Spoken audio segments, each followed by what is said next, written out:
Donald Trump is now running out of time to secure an appeal bond for his civil fraud case. The former president has until just Monday to come up with the cash for the $464 million judgment.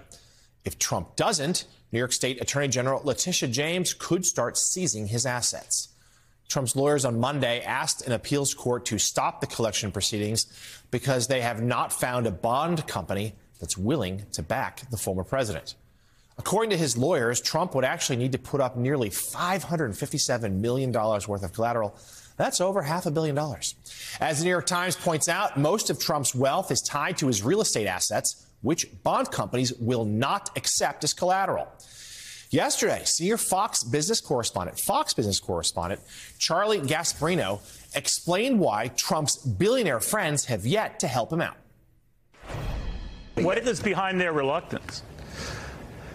Well, it's as of now, so let's see. I mean, are they afraid that they might not see it anytime soon? The money, if he even succeeds on appeal, what's yeah? I mean, that's one thing. I mean, I think I don't want to, I don't want to speak for Bernie Marcus, that's for sure. But just generally, Donald doesn't have a great record at paying back banks over the years, and Donald Trump. So you can sort of surmise from that what you will. Joining us now, MSNBC contributor Charlie Sykes. Charlie, that seems like a pretty good train of thought. Give Trump some money, you won't see it again. So talk to us, though, about just this moment here, perhaps the reluctance of Trump's billionaire friends, but also just what this means, that he is now facing potentially losing much of his fortune or business empire as of Monday. Well, it's financially devastating to Donald Trump, and it's also devastating to his whole image, to that whole myth that he created that he was this billionaire and this successful businessman, which has always been questionable. But I would also just note how dangerous this particular moment is, because as he becomes more desperate, who might he reach out to for the money? The possibility, and Michael Cohen, his former lawyer, has raised the questions of the possible, national security implications of all of this. We do need to know at the end of the day where this money comes from, what the strings are, and who the next president of the United States might be beholden to. Once again, Donald Trump is pushing the envelope, and we're faced with circumstances that for which there's no precedent. We don't know. Will it be the Saudis? Might it be Russian oligarchs?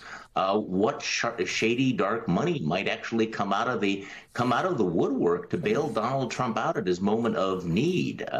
We could be at the beginning of another rather remarkable chapter in the Trump saga.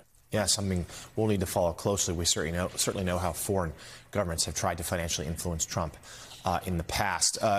Charlie, of course, Trump is not the only one in his orbit facing legal troubles. Peter Navarro ordered to report to prison. You've also been writing about Steve Bannon and some of the January 6th defendants. Why do those cases stand out to you? Well, by the way, I find this whole January 6th story to be really quite extraordinary. Your interview a few minutes ago, when you think about the fact that we're talking about a criminal conspiracy being at the center of Donald Trump's campaign, and that Donald Trump has made this a feature of his campaign. And I do think that people ought to remember that we are talking, particularly with the January 6th defendants, we are talking about some individuals who attacked and beat police officers, used bear spray against them, beat them with flagpoles, beat them with batons and stolen shields. This was an act of tremendous violence. 5 or 6 people died that day. And yet Donald Trump, the leader of the party that once claimed to be the Law and Order Party, has embraced these rioters, the people who attacked these officers who were trying to defend the Capitol. And Donald Trump has embraced them and is promising to use his power to free them. And he is the one who has made this the centerpiece of his campaign. Every once in a while, we're asked, why do you people keep talking about January 6th so much? Why do you keep talking about it so often? Well, because Donald Trump keeps talking about it. And Donald Trump apparently is going to keep talking about this right through November, which is really extraordinary when you think about the way that he continues to make himself the center of the circle of criminality. Yeah, there's no question. He's not running from January 6th. he's embracing it. So Charlie, you mentioned the election. It is a binary contest now. Trump and Biden have this all but sewn up. I just want to get your big picture thoughts as to where things stand in the race right now. President Biden did not receive a bump in the approval ratings after the State of the Union, but he did, I think, reassure Democrats who were anxious about his candidacy. He also has a huge fundraising advantage over Trump. Trump up in the polls, but just a little. It's a close race. Where do you think things stand? No, it's a very, very close race, and Biden may not have gotten a bump, but he certainly changed the mood and he changed the narrative with that State of the Union address, which is not insignificant. But also, I think what we're seeing is that reports of Republican unity have been greatly exaggerated. You look at the numbers from last night. You have 20% of Republican primary voters who are telling the exit pollsters that they are not going to vote for Donald Trump. They'll either vote for Joe Biden or they will sit it out.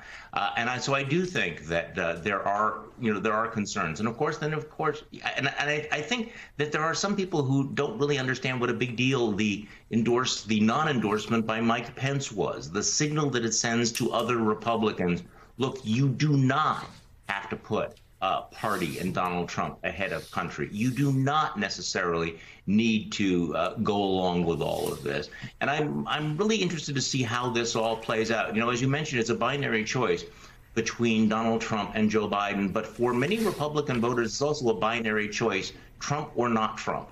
And I think that you're going to see that play out throughout the rest of the year.